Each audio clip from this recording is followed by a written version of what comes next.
On today's Edge of Wonder, we go even deeper into part 2 of the Chemtrail Conspiracy. If part 1 didn't convince you of the nefarious reality of SAI, or stratospheric aerosol injection, the evidence we give you today just might make you a believer. Is SAI really part of a larger, more diabolical plan instigated by the deep state? Are certain celebrities using their star power to help shed light on this conspiracy? And if so, what is it they want us to know? We'll examine who's actually behind chemtrails as we follow the money, billions in fact, and share with you what we find to be the most logical conclusion. We'll even check in with Chuck Norris, who wants to knock some sense into us about this phenomenon. All this and more on part 2 of Chemtrail Conspiracies. I'm Chuck Norris, and I approve this message. On the Edge of Wonder. Now here's your high-flying hosts, Ben and Rob, to bring this one in for a landing. Welcome to Edge of Wonder. So in part 1, we covered what contrails and chemtrails were. In part 2, we're going to tell a lot of Chuck Norris jokes. Just wait, at the end, we will for sure. But okay, in this part 2, let's dive into the bigger picture of things and who exactly funds the chemtrail efforts. To recap part 1, the chemtrails are jet trails formed by jets spraying harmful chemicals into the air. The technique originates from Edward Teller, the father of the hydrogen bomb. In 1991, the term chemtrail first made it to the cover of an Air Force Academy chemistry textbook. That same year, a patent for chemtrail technology was granted. In the following years, researchers have confirmed that harmful chemical compounds sprayed into the atmosphere affect both people and plants.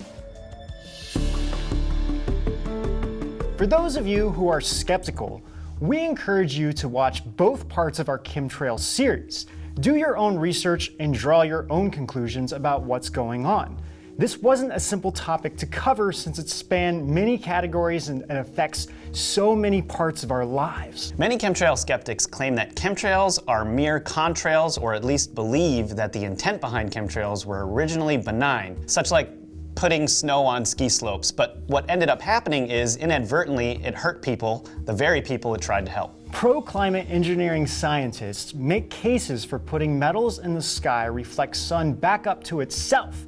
But the side effect is that it also creates a blanket that traps heat. Some speculate that large corporations intentionally affect the weather in order to influence and give them better positions in commodities trading, especially since weather control is now known to be possible and 80% of the economy is impacted by weather.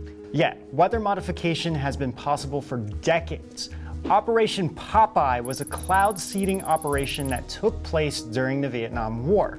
They seeded clouds to extend monsoon season to support war efforts. It was allegedly sponsored by Secretary of State Henry Kissinger and the CIA without the authorization of then Secretary of Defense Melvin Laird. Yeah, we've definitely noticed a trend here.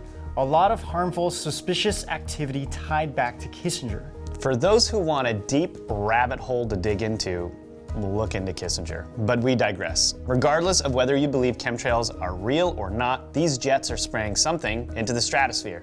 And at the end of the day, it's still dangerous to us and the environment. Are chemtrails a part of a larger plan?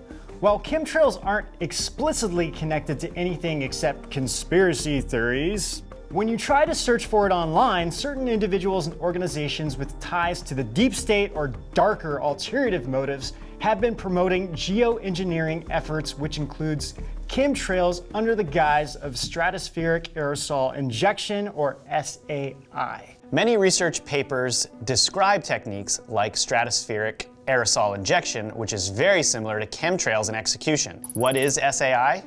SAI is a specific technique in solar radiation management, SRM, or solar geoengineering, that involves spraying or lofting sulfates into the skies at high altitudes via jets to reflect solar radiation. You might hear us use SRM and solar geoengineering interchangeably, but they're mostly the same thing. The recent IOP environmental research letters published on November 2018 describe the feasibility and costs and execution of various alternatives, beginning at $2.25 billion per year.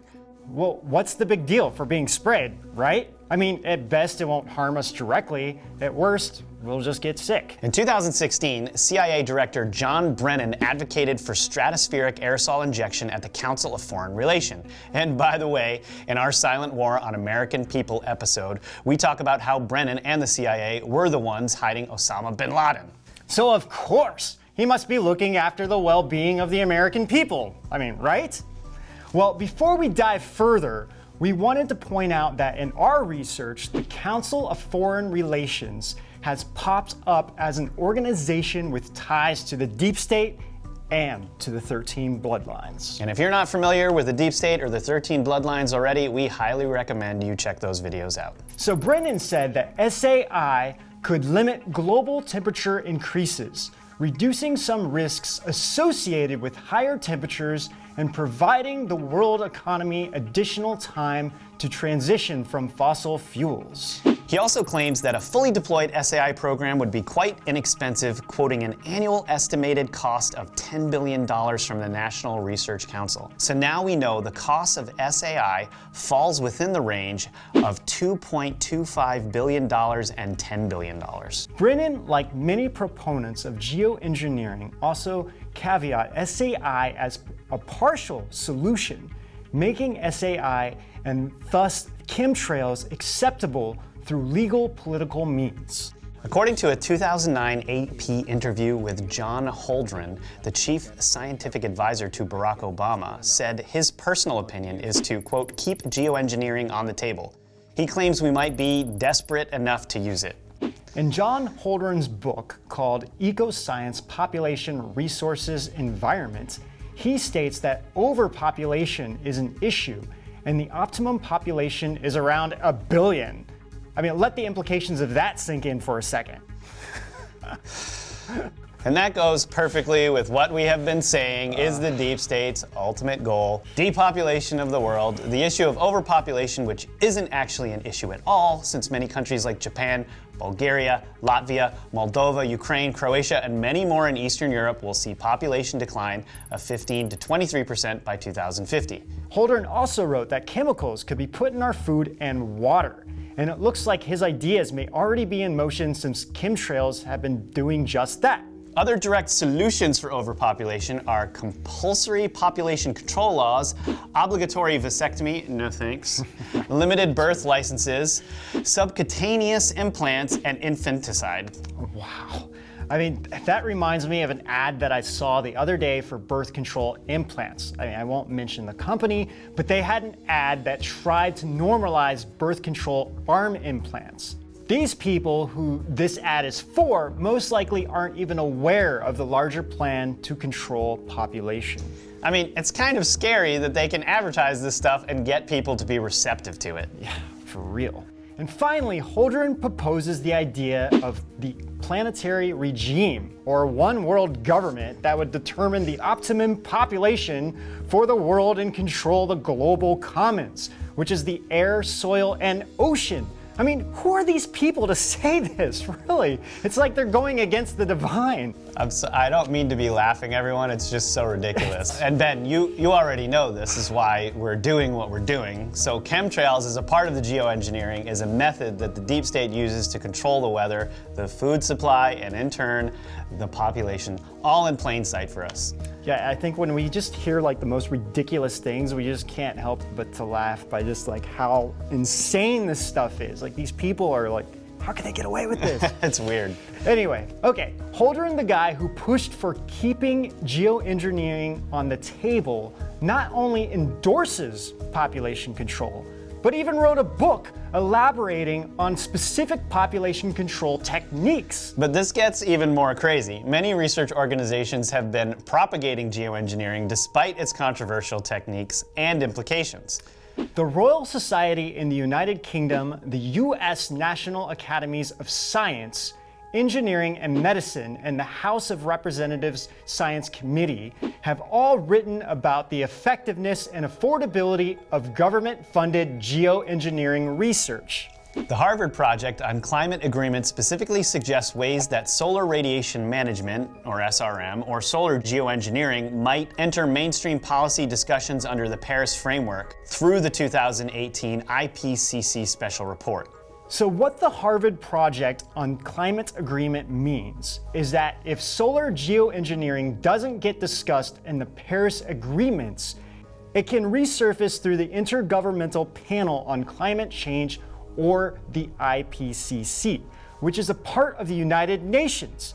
I mean, do you guys see where this is going here? At the U.S. House Science Committee climate hearing, Douglas McMartin, an expert witness at the hearing and co-author on 5 geoengineering papers published in the Journal of Geophysical Research Atmospheres, brought up the well-known side effect of stratospheric aerosol injection, a reduction in precipitation. This confirms that if stratospheric aerosol injection is executed, it can be used to manipulate the weather and in turn our own food production. So what the deep state is trying to do is get researchers and policymakers behind the idea of chemtrails by appealing to people's innate desires to save the environment and twist it so that they can execute their ultimate goal, population control. This stuff might be kind of hard to believe sometimes, but we would encourage you guys to do some research into these chemtrails and how it is related to the bigger picture for yourselves. Yeah, don't just listen to us. It's all out there. But that's exactly how they get away with it. Yeah. When people simply cast it aside, call it a conspiracy, or don't take it seriously, or when Snopes and Fakepedia says it isn't true. Think, people. We have taken you to the edge. Please watch your step. Now, the billion-dollar question: where is the deep state getting the funds to do all of this? On the American front, in the 2014 Climate Change Expenditures Report, the proposed budget for U.S. Global Change Research Program, or USGCRP, is $2.6 billion, and the budget for the clean energy technologies reached a sizable $7.9 billion. So 13 departments and agencies are involved in climate research. 13, Ben? I thought that was kind of interesting myself. So here they are. NOAA, or the National Oceanic and Atmospheric Administration, NASA, the National Science Foundation, the Department of Energy, and the Department of Interior's lead science agency, the U.S. Geological Survey. I almost fell asleep while you were saying all that. On the global front, another organization that's involved with funding geoengineering and potentially chemtrail efforts is the Green Climate Fund. Sounds nice. The Green Climate Fund is a fund established within the United Nations Framework Convention on Climate Change, or UNFCCC, because we love to hit you with those acronyms, to finance the operations of the Paris Climate Agreement. Yep, so under Obama, the US had originally pledged $3 billion to Green Climate Fund, $1 billion of which has already been paid of as of May 2018. But in a nutshell, the greatest insult is that our own tax dollars are going to this dark agenda, which is being used directly to attack us. Feel sick yet? I do. You could take that literally and figuratively, I guess. But let's look at some famous people who are actually speaking out against chemtrails. No matter how you feel about the Kardashians, Kylie Jenner posted this on her Twitter account. It does have some spelling errors, but she is asking questions such as who is paying for this, and why the honeybees are all dying off, and what about our children's future. Billy Corgan from the Smashing Pumpkins, who loves to talk all things related about the Illuminati and these conspiracies, said that in a recent video posted on YouTube during one of their recent shows, this. You got a lot of chemtrails over here. Big sky, big chemtrail. Does anyone know what a chemtrail is? Will you turn to the person to your left and explain what a chemtrail is? He also has now deleted tweets talking about chemtrails, fluoride, and criticizing global warming and climate change as being a scam. The artist Prince was a very outspoken critic of chemtrails. During a performance in 2003, Prince sang this in his song Dreamer. While the helicopter circles and the theories getting deep, think they're spraying chemicals over the city while we sleep. From now on, I'm staying awake, so you can call me a dreamer too. Wake up, wake up. For those of you who think his death could just been a regular overdose, listen to this in what he said in 1998, 3 years before 9/11. Prince sang this in the Netherlands. I got to go back to America. I got to get ready for the bomb. Osama bin Laden, get ready to bomb. America, you better watch out. 2001, hit me. What? This is in 1998 that he said this. That is outrageous, man. Why would Prince know this crap? There's even a recording of it. We'll add it in the description below. He did talk about the Illuminati a lot, so it makes sense that this is why he might have been killed. It was also known that he was into David Icke too. Well, Ben, you want to know another person who's really outspoken about chemtrails? Who's that, Rob? The man, the myth, the legend himself, Mr. Chuck Norris. Oh, yeah, those Chuck Norris jokes are awesome. Actually, I should call them facts, right? I mean, actually, I love trolling the trolls with Chuck those Norris jokes. facts. Okay, say, Rob, do you know the difference between Superman and Chuck Norris? No. Well, okay, Superman has a weakness, Chuck Norris doesn't. Of course. Oh, man. Also, I heard he uses pepper spray on his steaks instead of hot sauce. But okay, let's get back to why we're bringing him up. Chuck Norris is also a big fan of these conspiracies and has spoken out against geoengineering and even wrote an article about it on WND. What is awesome is that he even called out the Snopes website, saying that they omitted part of a quote from the National Center of Biotechnology information that concluded aerosol immunization seems a promising method for vaccination.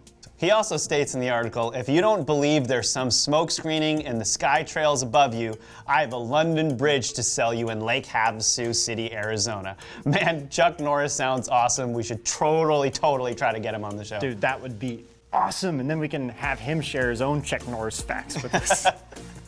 But, okay, he also has been on many talk shows and radio shows talking about chemtrails.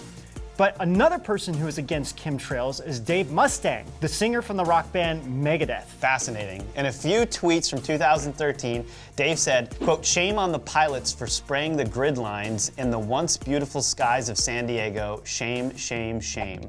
In another tweet, Dave said, it's aluminum oxides and barium salts. They know what their cargo is. Only a fool or accomplice would argue the unarguable. Another person who posted a photo of himself with chemtrails is Vin Diesel, who marked an X with his hands under chemtrails, although he didn't say anything directly about it. Roseanne Barr was on Alex Jones a few years back talking about chemtrails and how they are poisoning our food.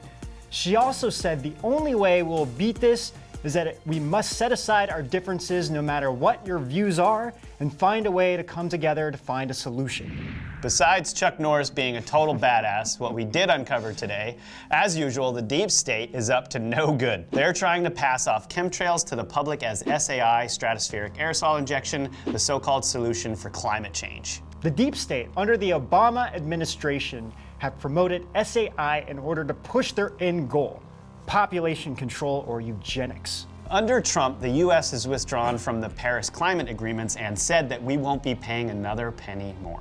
There is a silver lining to all of this. Yeah, I mean, with Chuck Norris going to bat against chemtrails, everybody's in good shape. Aside from that, though. That's awesome.